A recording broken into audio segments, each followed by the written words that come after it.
My name is Dr. Frederick Treves. I am a doctor at the London Hospital. One day, in 1884, I saw a picture in the window of a shop near the hospital.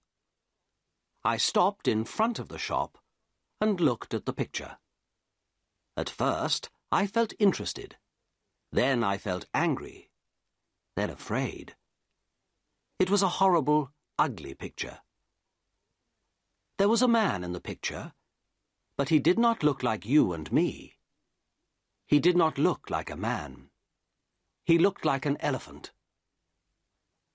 I read the writing under the picture. It said, "Come in and see the Elephant Man, 2 pence." I opened the door and went in. There was a man in the shop. He was a dirty man in an old coat with a cigarette in his mouth. "What do you want?" he asked. "I'd like to see the Elephant Man, please," I said. The man looked at me angrily. "Well, you can't," he said. "The shop's closing now. You can come back tomorrow." "I'm sorry," I said, "but I would like to see him now. I have no time tomorrow. I have a lot of work to do. But I can give you more than 2 pence. The man looked at me carefully. Then he took the cigarette out of his mouth and smiled with his yellow teeth. "All right, sir," he said. "Give me 12 pence then." I gave him the money, and he opened a door at the back of the shop. We went into a little room. The room was cold and dark, and there was a horrible smell in it. A creature sat on a chair behind a table. I say a creature, because it was not a man or a woman, like you or me. The creature did not move or look at us. It sat very quietly on the chair, in the cold, dark, dirty room, and looked at the table. The creature had a cloth over its head because of the cold. On the table in front of it, there was a dead flower. "Stand up," said the shopkeeper loudly. The creature stood up slowly. It took the old cloth off its head and put it on the chair. I looked at the creature and felt sad. I am a doctor, so I know a lot about accidents and ill people. I see horrible, ugly things every day. But this creature, this thing, was the worst of all. There were no men or women in the hospital like him. He wore some old trousers, but no shirt, coat, or shoes, so I could see his body very well. His head was the most interesting thing. It was very, very big, like an enormous bag with a lot of books in it. The head did not have much hair, and there was another bag of brown, dirty skin at the back of it. This skin came down below his neck. I could not see one of his eyes very well, because a lot of skin came down in front of his face, too. An enormous red tooth came out of his mouth, under his nose. It looked like an elephant's tooth. The mouth and nose were like holes in the face. The face could not smile or laugh or look angry or sad, because the skin could not move. It was dead, like an elephant's face. There were more bags of dirty skin on the front and back of the creature's body. These bags came down to his legs. The right arm was enormous, and there were bags of skin on it, too. The right hand was like a man's foot. But the left hand, The left arm and the left hand were beautiful. The left arm had wonderful skin, and the fingers of the left hand were long and beautiful. It was like a young woman's hand. "Walk, Merrick," said the shopkeeper angrily. "Come on, quickly, move." He hit the creature with his hand. Slowly, the creature walked across the room. But he could not walk well. His legs were very big and fat, and he had a bad back. He could not walk far without a stick. "All right. Thank you," I said. "Let him sit down. I don't want to see any more." I felt ill, and the smell in the room was very bad. "Yes, sir," said the shopkeeper. "Sit down, Merrick." We went out of the room and closed the door. The shopkeeper smiled at me with his yellow teeth. "Wonderful, sir, isn't it?" he said. "The best elephant man in England. Hundreds of people come to see him, you know. Hundreds. I take him all over the country, I do." "Yes, very interesting," I said. "Can I sit down?" "Yes, sir, of course. Here's a chair." He looked at me, smiling. "Would you like a glass of water, sir?" "Yes, please," I said. Then I looked at the things in the dirty shop. There were 2 or 3 bad apples, and some old black bananas. That was all. No. No, thank you. I'm all right," I said. Did you call the creature Merrick?" "That's right, sir. Joseph Merrick.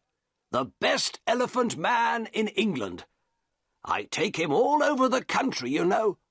Lots of people want to see him." "Yes, I see. Do you get a lot of money?" "Well, sometimes we do, sir. Yes. But it's difficult, you see, sir, because of the police. The police don't like us, you see, sir. So we can't stay in a town very long. We usually move every week." "Yes, I see. Well, anyway, Mr. Silcock, sir. Simon Silcock." "Yes, well, Mr. Silcock, I'm a doctor at the London Hospital. My name is Dr. Treves. I think this man, Joseph Merrick, is very interesting, and I would like to see him at the hospital. I want to look at him more carefully, you see." "Yes, sir. I see. But how can he get to the hospital? It's going to be difficult." "Why, man? The hospital's not far from here." "Well, yes, sir. I know. But you see, Merrick can't walk very well. He needs help." "You can come with him." "Do you want more money? Is that it?" "Well, yes, sir, I do. But you see, people are afraid of him, too.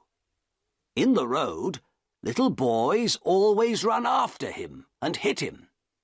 Then the police get angry, because people are afraid. Sometimes they take us to prison." "I see," I said. "Well, how can he come to the hospital, then?" "Bring a cab, sir," said Silcock. "You can take him to the hospital in a cab." So next day, at 7 o'clock, I came to the shop in a cab. There were not very many people in the road, because it was early in the morning. In November, it is dark at 7 o'clock in the morning, and I could not see the shop very well. I waited 5 minutes. A postman walked past. Then the door of the shop opened, and the creature, Merrick, came out. I could not see his face or his body. He had an enormous black hat on his head, like a big box. A grey cloth came down from the hat in front of his face. There was a hole in the cloth in front of his eyes. He could see out of the hole, but I could not see in.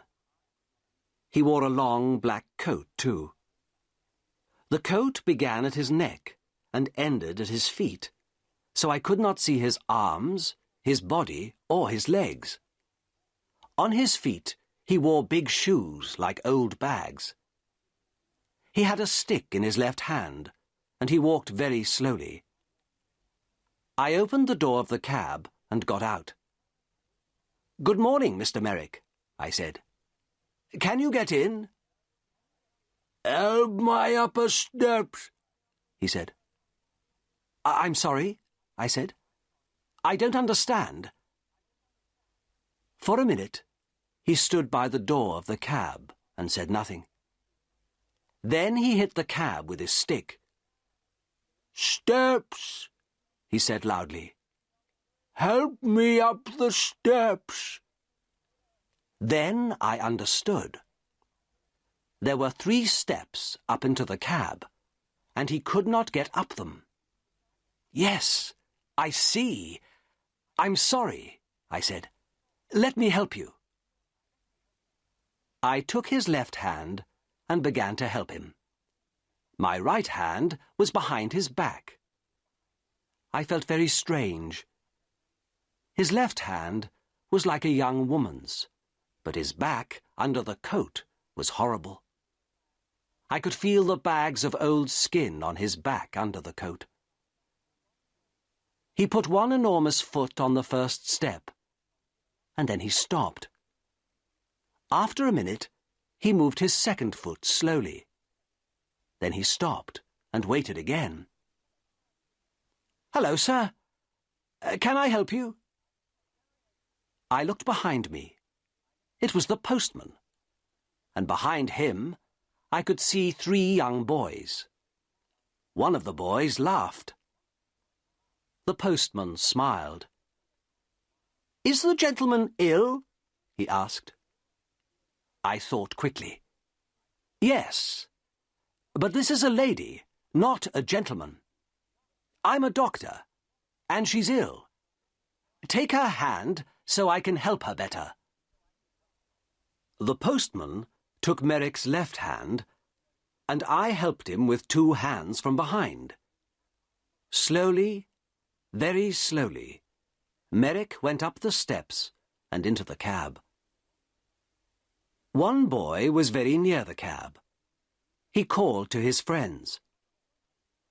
"Come and see this, boys! A fat lady in a black coat! And look at that enormous hat!" The boys laughed. They were very near the cab too now. I closed the door quickly. "Thank you," I said to the postman. "That's all right, sir," he said. "She's a strange lady, sir, isn't she?" "She's ill, that's all," I said quickly. "We're going to the hospital. Goodbye, and thank you." The cab drove down the road to the hospital. I looked at Merrick. "That was difficult, wasn't it?" I said. At first he said nothing, but then he spoke. His voice was very strange, but I listened to him carefully, and I could understand him. "The steps were very difficult," he said. "But most things are difficult for me." "Yes," I said. "Nothing is easy for you, is it?" "No," he said. He was very quiet for a minute. Then he said, "Who are you, sir?" "Who am I? Oh, I'm sorry. My name is Dr. Treves. Here, this is my card." I gave him a card with my name on. Then I thought, that was no good. This man can't read. But Merrick took the card, and looked at it very carefully. Then he put it in his trousers pocket. I did not talk to him very much at the hospital. I looked at his head and arms and legs and body very carefully.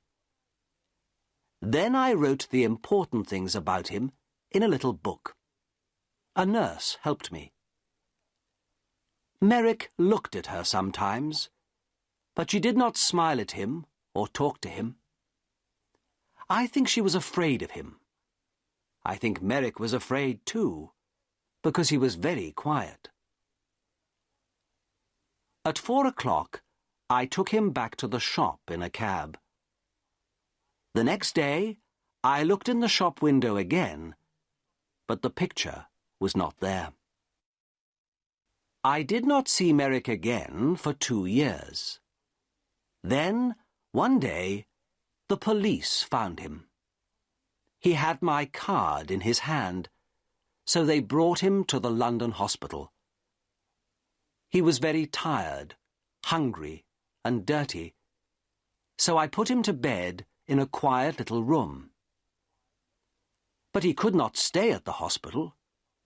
He was not ill, and of course the beds in the hospital are for ill people. We have no beds for hungry people or ugly people. I told the hospital chairman, Mr. Carr Gomm, about Merrick. He listened carefully. And then he wrote a letter to the editor of the Times newspaper. From the Times, December the 4th, 1886. A letter to the editor. Dear Sir, I am writing to you about a man in our hospital. He needs your help. His name is Joseph Merrick, and he is 27 years old. He is not ill, but he cannot go out of the hospital because he is very, very ugly. Nobody likes to look at him, and some people are afraid of him. We call him the Elephant Man. 2 years ago, Merrick lived in a shop near the London hospital. For 2 pence, people could see him and laugh at him. One day, Dr. Frederick Treves, a hospital doctor, saw Merrick, brought him to this hospital, and looked at him carefully. Dr. Treves could not help Merrick, but he gave him his card. Then the shopkeeper, Silcock, took Merrick to Belgium. A lot of people in Belgium wanted to see him, and so after a year, Merrick had £50. But then Silcock took Merrick's £50, left Merrick in Belgium, and went back to London. Merrick came back to London by himself. Everyone on the train and the ship looked at him and laughed at him. In London, the police put him in prison. But then they saw Dr. Treves's card and brought Merrick to the London hospital. This man has no money, and he cannot work. His face and body are very, very ugly, so of course many people are afraid of him. But he is a very interesting man. He can read and write, and he thinks a lot. He is a good, quiet man. Sometimes he makes things with his hands and gives them to the nurses because they are kind to him. He remembers his mother, and he has a picture of her. She was beautiful and kind, he says. But he never sees her now. She gave him to Silcock a long time ago. Can the readers of the Times help us? This man is not ill, but he needs a home. We can give him a room at the hospital, but we need some money. Please write to me at the London Hospital. Yours faithfully, F.C. Cargom, Chairman of the London Hospital. The readers of the Times are very kind people. They gave us a lot of money.